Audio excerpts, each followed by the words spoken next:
In today's world, you really have to try to become the best at your craft in order to get the people's attention. And you might not want to get the people's attention, but if you want success, if you want to get recognition, if you want to win competitions or get financial rewards for your work, you have to get people to like your work. You cannot make yourself money just out of nothing. You have to get people to look at your work or pay for your work or experience your work in some shape or form.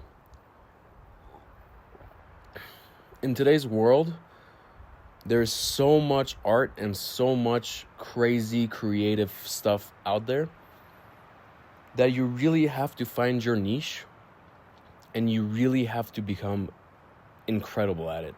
In some ways, you have to become the best at it, at least in your generation. I'm not trying to sound grandiose or anything. I'm just crazy. And you don't know me, I'm a nobody at this point. But I'm trying to do that. I'm trying to do the impossible task of becoming the greatest nature and wildlife photographer of our time, of my time, of this generation. And I'm not doing that by being sweaty about film photography or caring about cameras and this and that. I mean, I want to produce the best piece of photography out there when it comes to wildlife and nature, and I want to do that over and over and over again and build a body of work that is absolutely insane. I have not done that yet, and I'm not even close, not even 1% of the way there, but I am building the foundation together, and my vision is to become the best at it in order to become successful. I've had the experience of selling artwork in Los Angeles. I've had my art pieces on the wall currently at Brew Coffee Bar in Los Feliz in Los Angeles, right under Griffith Observatory. Really popular spot. I have my artwork there. But if you wanted to buy one of my pieces, it would be $200, $300, this and that. What I want to do is I want to sell my piece for $20,000, $30,000, $50,000, and I cannot do that with what I am right now. I have to become the best photographer. And how do I do that? Well, for the last 5 years, I've been building the foundation. Just to give you a backstory, 5 years ago, I knew almost zero things about photography. Almost exactly 5 years ago, around the pandemic. I was working in finance, I was living in Seattle, and I was working in wealth management, doing reports and meeting with rich clients. And these clients were people that some of them were, in construction, some of them were doing painting, some of them were doing music work, some of them were teaching music. I even met someone that was a photographer, which was an inspiration for me. And this person had a couple of $1 million in their account. And I was the one with a suit on the other side of the table, with very little money and zero fulfillment, no excitement for the future. And I was just showing up in the office because I was wearing a suit and I thought that would be cool. But that's a little backstory. 5 years ago, I decided to pursue the arts, something creative. I didn't know what it was. I thought maybe it would be the fashion industry. I actually started working on creating a brand, Seam Clothing Company. That's gone now, but I was trying to do that. Then I was like, maybe I should start a coffee shop. That's art. I love coffee. I'm drinking coffee right now. That didn't work out. Then I was trying to do a couple other things. I started YouTube channels so many times. I started writing blog posts on Medium. I thought maybe I can start teaching people about finance instead of working in finance. Then I thought maybe my craft, my art would be in the videos or in the lessons that I create in finance. But I slowly started using my iPhone. I have my iPhone right here because I'm recording my voice. But at the time, I had an iPhone XS. And I just started photographing buildings and cityscapes and streets and people and stuff random, birds, lakes, ponds, whatever. And I really ended up loving, capturing something that all of us can see, but in a different way that no one else can see, like framing it in a way that's so beautiful, moving things around, just to get the right frame. I think it's quite powerful and incredible, and that caught my attention. 5 years ago, with an iPhone, my goal was to just learn photography. For once in my life, I didn't try to jump ahead to get the best gear, or to get the best microphone, or to get the best lens, or to do this and that. At the time, I just really wanted to learn photography with my iPhone, because photography always sounded so overwhelming and scary, especially in the camera enthusiast world, and the people that just want to really talk about settings and this and that.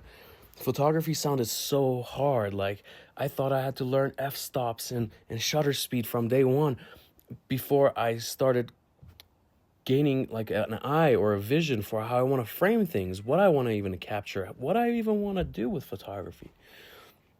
A lot of people jump to buying one lens and they're stuck with it because they just want a lens, and they get a lens. Usually it's a wide angle, and they're stuck with that for 2 years. And the eye that they end up creating is tied to that.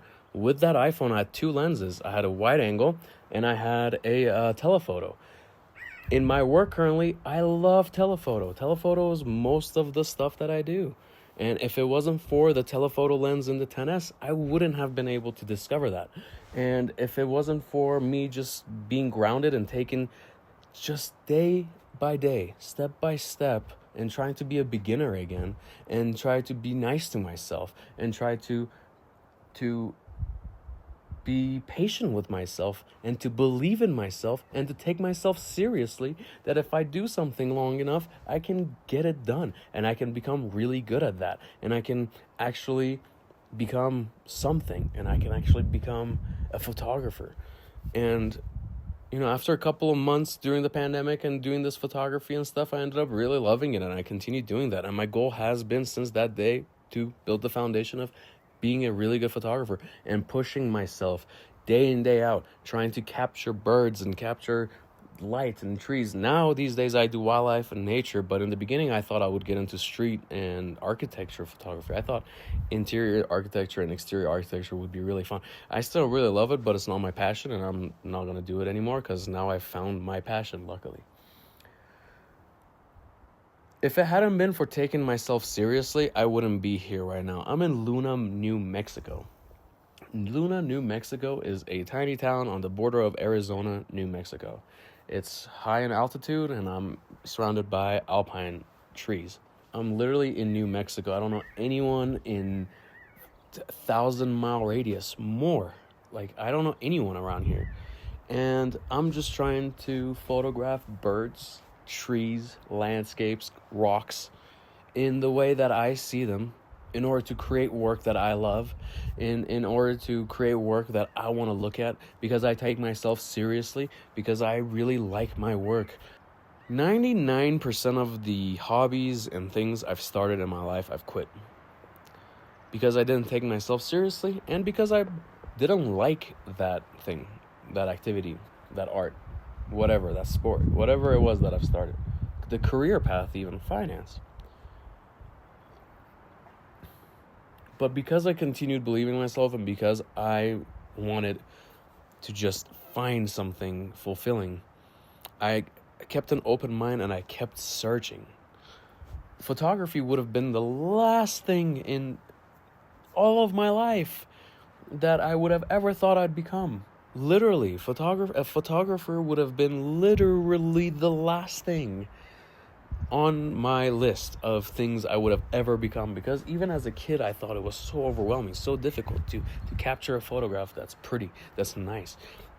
I never understood framing, composition, and I never took any classes because I thought it's overwhelming. In the last 5 years, I actually have never taken any classes. Everything has been self-taught, because this is all so passionate, and I love it. I mean, I literally am spending time and money to travel the US right now to photograph it, because I love it. No one's telling me to do this. There's no agenda. As a matter of fact, a lot of people along the last 5 years have told me not to do exactly what I'm doing right now. Now they're maybe supportive, because now my photography is good. But at the time, people were doubting me. People were telling me like, oh, have you thought about doing this? Oh, have you thought about like maybe doing this on the side so you can do this and then maybe do that?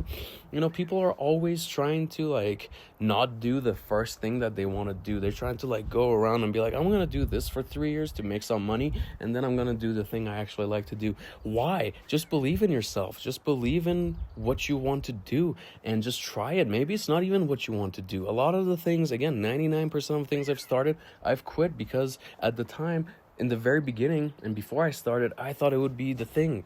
I thought like, I don't know, like playing the guitar, for example, or playing piano, like in your head, you're like, oh, I'm gonna like be on the stage or like acting and stuff like that. All these things I've quit. I look back and like at some point in my head, I had this grand old vision that I'll be that.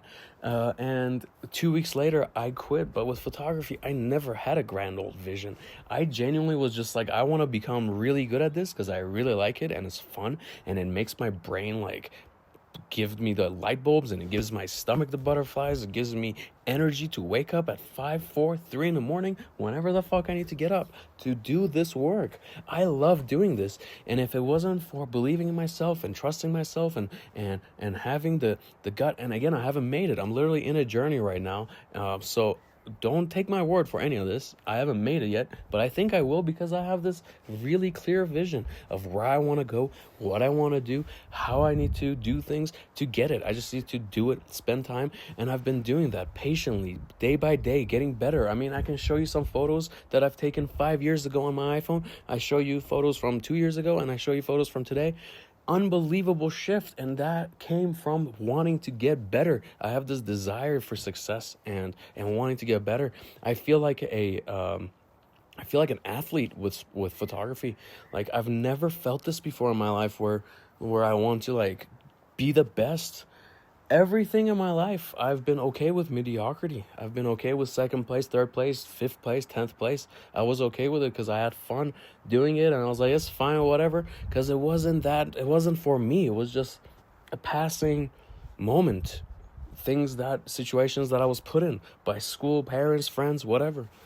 Photography was completely my control, my pick, my decision, my fulfilling art. I love it. It's my outlet to express myself and get my ideas out and pour my brain and heart out and not keep it in here and not feel like I'm caged and being told what to do and what to believe and how to see the world. Like I can express myself, and I've been doing that, and it feels so good. I cannot emphasize how good that feels. And that's why I know I'll make it. But that's not the point of this video. The point of this video is to take yourself seriously so you are excited about what you want to do, so you become the best at it. You have to become the best at it. I always tell my friends this, like Cristiano Ronaldo, or like LeBron James, or any athlete didn't become the best at their respective sport because they also wanted to become a good piano player, or also wanted to become like a good golfer, or also wanted to do this and that, also wanted to do insurance and acting. And no, Ronaldo and LeBron became the best because they worked at that specific thing for year after year after year after year. 20, 30 years. I mean, how old is Cristiano Ronaldo? 35 years. He's been working at that for so long. So you have to focus. You have to believe in yourself. You have to push yourself. You have to support yourself and just go all in. You cannot half-ass anything in this world in 2025, in the world of AI and internet and influencers and celebrities and all this money behind Disney and Fox and Universal and Paramount and YouTube and all this. So much crazy stuff happening. And if you want to become a creative artist that's truly good at art, like this video specifically for people that want to become the best artist. If you just want to get a job somewhere, like doing like editorial work, or like, doing this and that, like work for other people, I think that's mediocrity, and you can go do that. This video is for people that are trying to do the absolute impossible thing, which is doing it on their own, becoming the best in their respective field, and just crushing it and doing the impossible and doing what they love forever until they die. Like, I want to build a life where I'm in nature all the time and I'm doing photography and I'm making money. That sounds insane. Like, I'm in nature. Like, look at this. It's just the wind and birds. No traffic. No sirens. Nothing. No one. No one. It's just quiet. It's peace. This is where you get to do work. You kind of got to isolate yourself every once in a while as well as an artist. If you're an introvert, you can do that. I've been on the road for 23 days now, and I haven't really talked to anyone. I FaceTime family and friends. That helps you in the modern age. Doing what I'm doing in the modern age is so much easier now with the internet, with our gear, with our perfect cars, with our perfect phones, amazing gear, crazy batteries. Like, everything is good. Like, it's easy to do this, and I'm okay with that. I'm not gonna sit here and cry about having 5G and internet, like, oh, the world is ending. No. When I'm out there in the wild, completely off the grid, and I look up at the stars, one of the main things I see is airplanes, like the flashing airplane light, and satellites. And that just tells me this world has changed. It has changed, and you got to move with it. As a photographer, I'm not trying to go back to become a film photographer. Like, I'm trying to push forward, trying to use the best technology today. I use ChatGPT to consult with it, to where should I go and what should I do, and like, what gear should I bring with me, and how should I plan for this and that? Where should I camp? Where can I find certain birds? Like, ChatGPT is my encyclopedia, as my map, People like to look at maps and be like, oh, we should go here. No, I just asked ChatGPT, like, where can I go to find this bird? And it tells me, like, chances are high to go here at this time. Dope. And I've done that over and over. I don't use ChatGPT to cheat my way into becoming a better photographer. I'm not feeding it photos to edit. I'm not feeding Photoshop anything to expand a vertical photo into, whatever, and like switching things and adding things. I don't do any of that. Most of my photos are raw now because I'm genuinely interested in the raw art of photography and composition and storytelling with framing.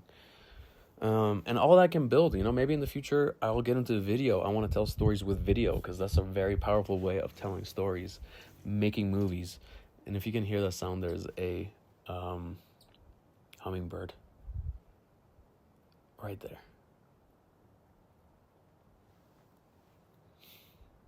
There's a hummingbird. I love seeing birds. And look at this guy. He's chilling. I'm here, right? All right, cool.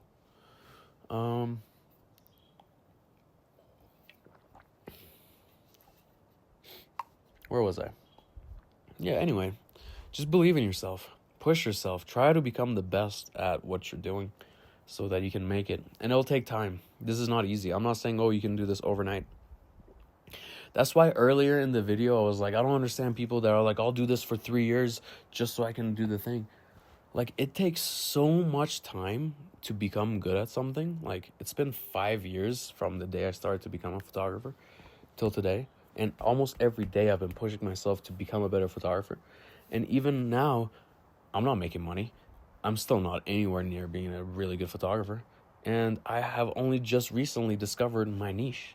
So it takes so long to become, and that was my path. Maybe some other people will like overnight successes, but I don't think that exists. Why would you like spend 3 years doing a job you don't like just to come around to do what you truly love? And one other thing I want to say is, and I don't have proof because I haven't done it yet because I jumped in. But before I quit my finance job, people were telling me that I should keep the finance job and just try to do creative things on the side. But for my brain, for my heart, for my soul, deep down I knew if I did that, deep down I knew if I continued to work that finance job, I wouldn't have had that creative fuel to push me to do the photography. I would have been too tired, spending time in traffic, spending time in the office, doing terrible meetings, being exhausted from the work and answering emails and all the stuff that comes with corporate jobs. And I decided to just quit and jump both feet. And one of the things that I was afraid of was that I didn't know what it was at the time. And again, when I quit my job, I didn't know it was exactly going to be photography. But I knew I had this like fuel in me. I had this energy in me, this like desire to do it. And like, I knew if I waited, I would have potentially made more money in finance, and I would have been more complacent and more settled in my position, more promoted, and less likely to follow creativity. Or I would have just been more depressed that I never did it, and I would have been in a double whammy of negativity, where I'm depressed that I never did it, and now I don't have that same energy in me anymore. So when you have that burst, you got to go for it, because I'm convinced that it's so rare. It's like a lottery ticket. If it comes, you ride the wave. If you don't ride it, it's going to be gone. On this journey, I've talked to so many people that come to me, like strangers. Again, I've had short conversations with people here and there. People come up to me because I'm taking photos and stuff. They're like, yeah, like I started doing photography and I was in Maui and I was doing this and I was living here and I did this, and so many people, and they're all like, yeah, I just let it go and I don't know what happened, it went away. And I think that's what separates me and hobby photographers, is that hobby photographers, after 3, 4, 5 years, they let go. Whereas for me, I'm just feeling like I'm getting started with photography. And not just photography, but also video, but also doing other cool things with the creative world. Maybe even cinematography. I would really love to work on a movie or a documentary as a cinematography. I don't see myself as a director. I don't see myself as a writer, any of those. But when it comes to the vision and the look of something, I think I can help. I can be the main person leading the line for that, leading the charge. And I deserve that, you know? I can be a fucking creative director. Why not? You can be a creative director. You also don't want to talk to people because they're going to put doubt in you. Like, a lot of people project when they want to talk to you about some things, and you have no idea how many people in my life have been like, no, you shouldn't do this, or no, that's a pipe dream, or really, you want to do that? That's crazy. Like, in the world of AI, like, it's over. Like, art is over. Everything's over. Like, imagine if 5 years ago I listened to those things and I hadn't started photography. That's crazy to think about. 5 years. Since COVID, 5 years has passed. And since then, that's when I switched. That's when I became a photographer. That's when I decided to leave finance and such and change my life. Time flies, so you got to believe in yourself. You got to push hard so you can make yourself the best at your craft. Take yourself seriously. And yeah, have fun. Because imagine doing something you don't like. Like, obviously you're going to be pursuing, like, if you're watching this video, you're pursuing something you love. So just go for it. Like, why wouldn't you do something you love? Like, this life is too short to not do something you love, but it's also really long if you think about it. Like, if you spend 20 years mastering your craft, you will become really good at that thing. And if you become really good at that thing, like, you'll make good money, or you'll be successful enough where you feel fulfilled. Or maybe you don't feel fulfilled and you'll switch, and that's okay. That's better than never trying it anyway. Anyway, I feel like I've been rambling. I don't even know. But I hope this video helps. If you're stuck, and if you want to pursue your art in 2025, just do it. There is still room for really good art, human art, in 2025 and beyond. Because in this world now, everyone's distracted by AI and CGI and this and that. But I think human brain and emotions and the way we see things is forever going to be in demand. And on top of that, if you have emotional intelligence, and if you're a good human and you can connect with people, and on top of that you have business skills that you can, like, you know, interact with different types of people and speak your mind clearly, I think you'll go a long way. So here's to the crazy ones. Have a good one.